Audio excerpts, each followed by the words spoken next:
Fala pessoal, o GM Evandro aqui, voltamos com um episódio novo da série de Speedrun, subindo o rating aqui no chess.com desde os 400 até os 2.200 e chegamos aí na reta final agora, essa última faixa dos 2.100 até os 2.200, que eu acho que é uma faixa perigosíssima aqui. Vamos ver o que vai rolar nesse nosso episódio de hoje, vamos ver o que vai rolar aí nessa reta final.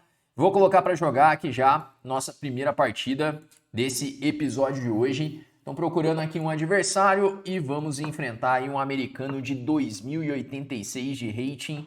E eu esqueci de checar, eu sempre esqueço de fazer isso, mas por sorte ele se cadastrou em agosto de 2020, então não tem problemas a princípio, né? Não tem problemas de engine. E vamos lá, Gambito do Rei pra cima dele, né? Pra mudar um pouquinho as posições. Será que o Gambito do Rei ele funciona na faixa dos 2.100 de rating? Vamos descobrir. Ele jogou aqui um contra-gambito, que é o contra-gambito Falkbeer. Então, ao invés de aceitar o meu gambito, ele que quis sacrificar um peão. E eu vou jogar aqui na pegada do gambito, pois eu que quero sacrificar. Eu vou jogar cavalo F3, sacrificando aí o peão de E4. Objetivamente falando, não é o melhor lance da posição, mas tem seu interesse, vai. Ele tomou em F4, agora eu vou ter que tomar em D5. E no fim, talvez ninguém sacrifique nada, né? Vamos ver. Bom, ele jogou aí esse cavalo F6 com o objetivo de jogar cavalo por D5. Se eu jogar C4 para segurar o peão, ele vai jogar um C6. Então, não parece uma boa ideia isso, que ele sacrifica o peão e fica com uma vantagem grande no desenvolvimento, né? Gambito do Rei é isso, né? Fica a luta ali, os dois querendo sacrificar de um lado de outro. Vamos ver o que pode ser melhor aqui, se é jogar D4 direto ou bispo C4 para rocar rápido. Eu vou jogar bispo C4, que é a casa do bispo, de olho lá em F7. Ele joga o C6 sacrificando mesmo. O cara quer sacrificar de qualquer jeito, mas esse aqui eu vou tomar em C6, viu? E agora eu posso rocar, porque não tô levando nenhum cheque, nem nada. Rock direto ou jogo D4 primeiro, hein? Talvez jogar D4 primeiro. Se bispo G4, eu jogo C3. Eu vou jogar esse lance primeiro, porque depois de rock, se ele jogar um bispo C5, eu não vou conseguir fazer o D4 tão fácil assim. Então talvez esse seja o momento de fazer o avanço do peão para a casa D4. Bom, e agora ele está pensando. A princípio estou gostando da minha posição, viu? Porque eu ameacei um bispo por F4 em algum momento, ficando já com o peão a mais. Agora eu jogo C3, que era a minha ideia. Assim eu tenho um forte centro de peões, está bem sustentado aqui pelo peão de C3. E estou rocando já. Será que dama E2 faz sentido? Dama E2 cheque. Se dama E7 eu troco as damas mesmo e jogo essa posição. Deixa eu falar que eu tô gostando do final. Olha só, comecei aí no Gambito Rei, querendo jogar agressivo e tudo mais. Mudei de ideia no meio do caminho. Vamos jogar um finalzinho. Porque a verdade é que depois de rock, eu acredito que eu tenho um centro de peões muito forte e que o peão de F4 dele é uma debilidade.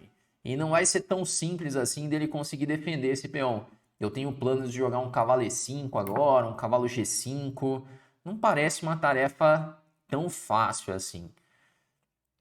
Bom, vamos ver agora como que eu posso explorar isso. Se eu vou jogar imediatamente um cavalo E5, por exemplo, ou se eu vou fazer um cavalo G5. Nossa, cavalo E5 parece interessante, hein? Porque cavalo E5, além de bloquear o bispo de D6, eu ataco o bispo de G4, abro a coluna F para minha torre. Se ele tomar agora em E5, eu tomo. Cavalo D5, posso até jogar bispo para F4. Cavalo toma, torre toma e tem um peão a mais.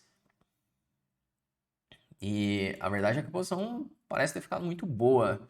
Se agora ele faz um cavalo G6, eu posso tomar em F4. Toma, toma. Tô com o peão a mais de novo. G5 para segurar, parece muito, né? Bom, e agora eu posso escolher entre tomar em G6 e depois tomar em F4 ou tomar em F4 direto. Deixa eu falar que eu tô preferindo tomar em F4 direto. Toma, toma, torre toma. Mas aí se torre 8, o que eu vou fazer? Porque ele ameaçou tomar em E5. Aqui é um momento importante da partida, porque cavalo G6, HG6, bispo F4, bispo toma, torre E8, cavalo D2, ele não invade a sétima nem nada, então vamos tomar em G6. Esse é muito tranquilo de jogar, porque agora vamos começar a buscar simplificações. Bispo toma F4, que é aquilo, eu tenho um peão a mais, caiu a debilidade agora, que o objetivo de ter simplificado para o final era justamente esse, explorar essa debilidade do peão de F4, e agora cai a debilidade, sobrou aí um peão de vantagem. E o que eu estava calculando é que, por exemplo, depois de bispo por F4, torre por F4, torre E8, se ele teria uma entrada na sétima fileira, um torre E2, só que o bispo está controlando, eu tô tirando um cavalo já, trazendo a torre. Ele não vai ter nenhum contrajogo suficiente aqui. Ainda que ele jogue um bispo E2, eu posso voltar a torre para F2, se necessário, né? Eu volto a torre e a torre ela ajuda aí na defesa.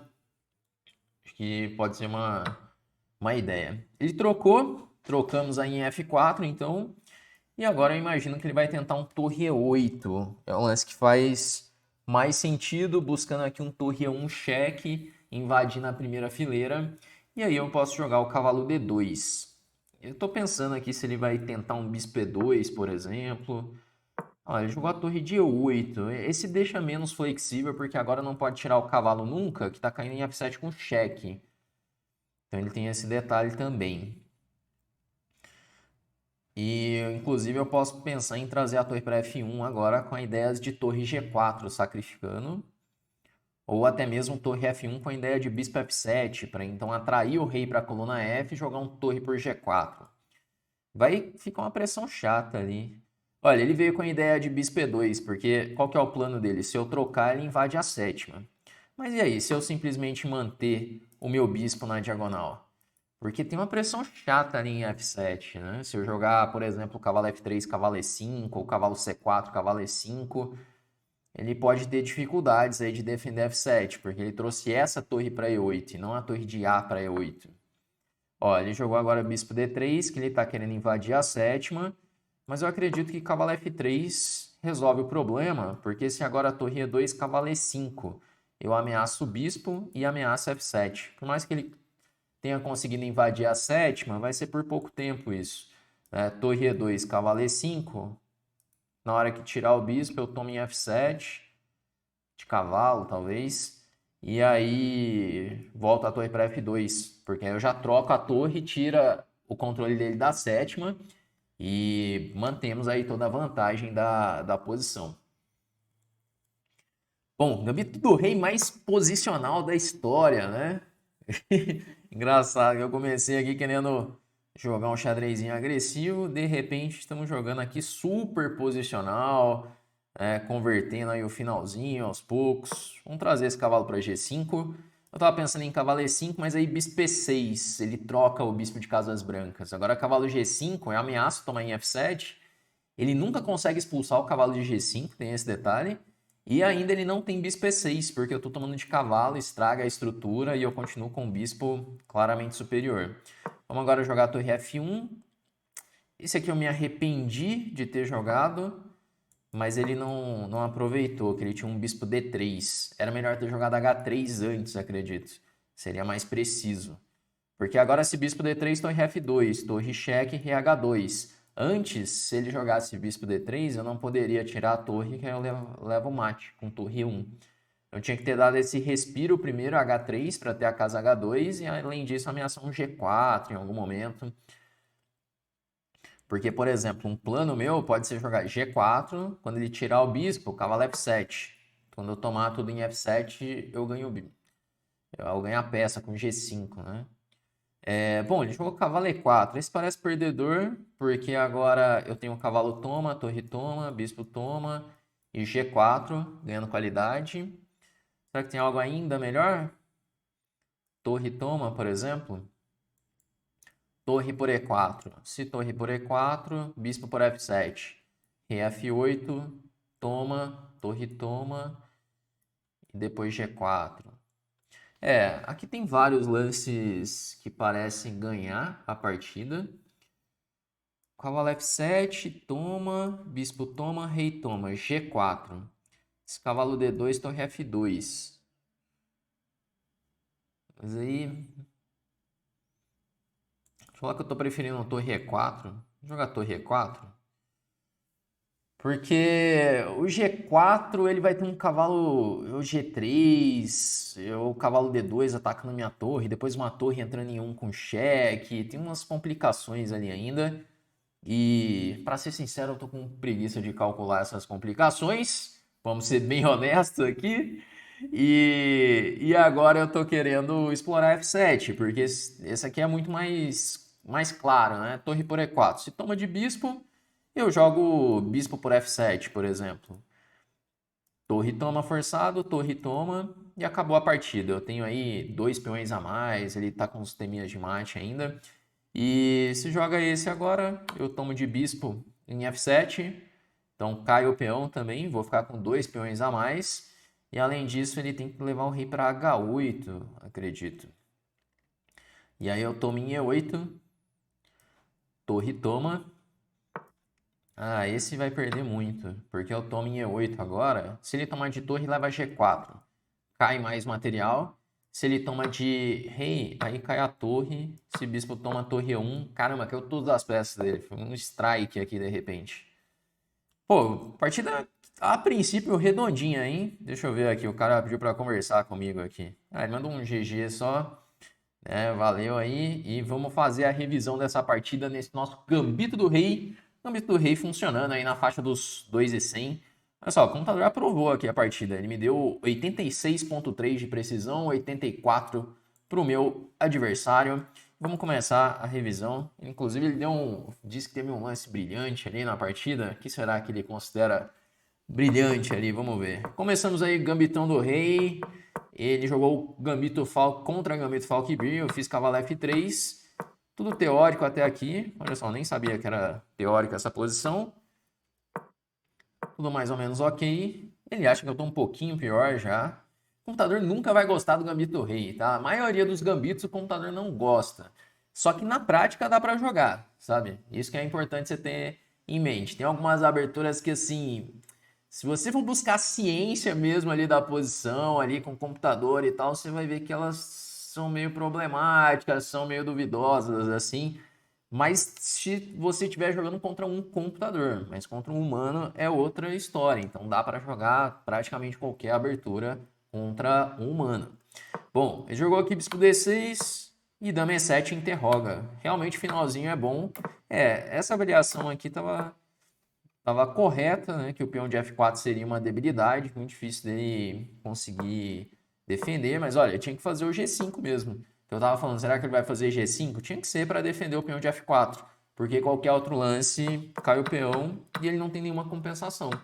A partida fica relativamente simples agora de se jogar, que estou aí com o peão a mais, as peças mais ativas. Só entra aquele momento de você não permitir o contrajogo do adversário. Isso aqui é o mais importante, porque não sei você, mas a grande maioria não, vai. Todo jogador de xadrez já perdeu uma partida ganha. E se você perdeu uma partida ganha, você sabe o quanto pode ser doloroso aquilo, dependendo da posição que você tinha, dependendo que cenário que era, se era um torneio, se era um adversário mais forte.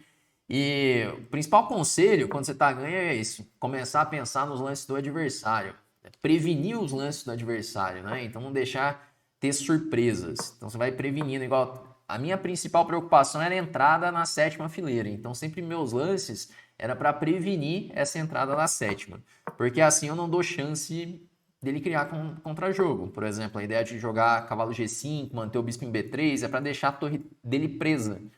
E aí fica essa pressão chata ali em F7, né? Ó, a torre F1 tá bom.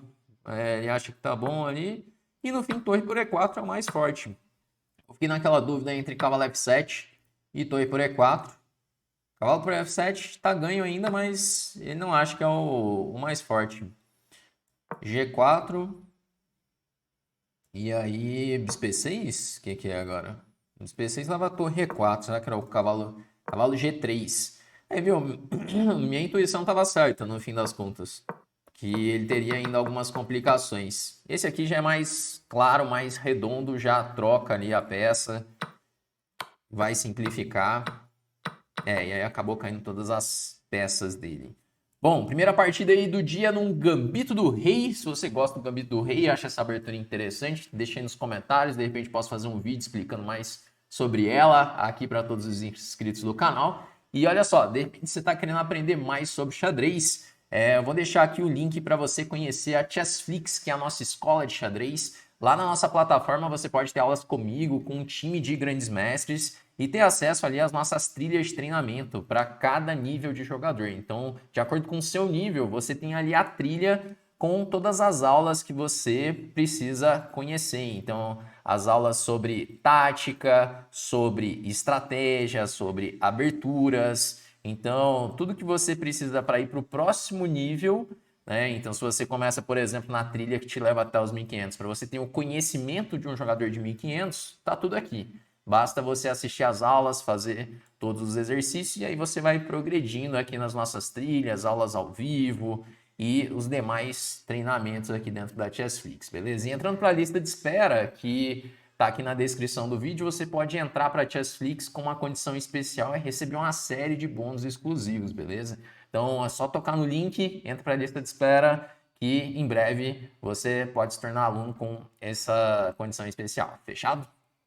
Bom, e com isso, galera, nós vamos chegando aí ao final desse nosso vídeo de hoje, senão vai acabar ficando longo demais. Agora as partidas, elas demoram um pouco mais nessa faixa de rating, mas vamos ver o que acontece aí no final dessa nossa temporada, nessa reta final até os 2.200. Se você gostou, deixa seu like aqui no vídeo, se você ainda não é inscrito, já aproveita para se inscrever e a gente se vê no nosso próximo vídeo aqui do canal.